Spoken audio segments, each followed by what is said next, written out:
Viral di media sosial, video yang menampilkan seorang pengendara mobil menuding polisi melakukan pungli. Video viral itu jadi perbincangan hangat di media sosial Instagram, Minggu, tanggal 4 September tahun 2022. Tampak dalam video, seorang pria berkaos hitam bahkan sempat cekcok dengan petugas polisi yang disebut melakukan pungli sebesar Rp500.000. Dari informasi beredar, peristiwa itu terjadi di Tol Lebani Gresik, Jawa Timur. Menanggapi video yang viral itu, Kabid Humas Polda Jawa Timur, Kombes Pol Dirmanto memberikan penjelasannya. Kombes Pol Dirmanto membenarkan adanya insiden pada Sabtu, tanggal 3 September tahun 2022. Namun, klaim dia, narasi yang disampaikan dalam video tersebut menurutnya tidak benar. Dirmanto menyebut pria yang merekam video merupakan pengemudi pikap yang tidak memiliki surat izin mengemudi, SIM, surat tanda nomor kendaraan, STNK, pajak kendaraan mati, dan tidak memiliki KIR.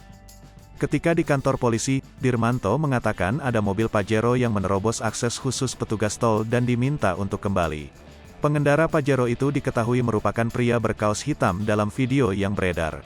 Mengetahui hal itu, petugas saat itu tidak menghiraukan sikap pengemudi Pajero dan tetap menjalankan tugas patroli.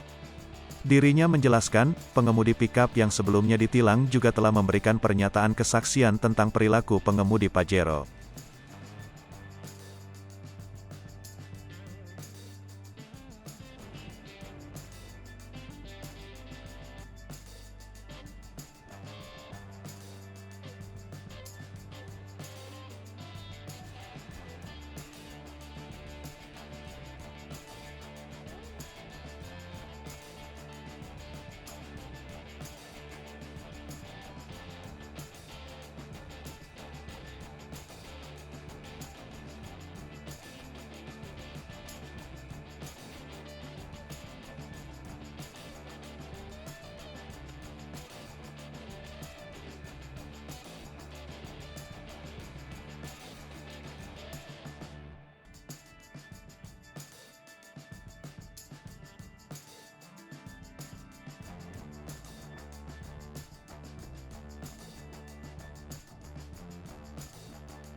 Hai pemirsa Sri Popo TV, jangan lupa komen, like, dan subscribe, serta tonton terus berita-berita terupdate lainnya ya.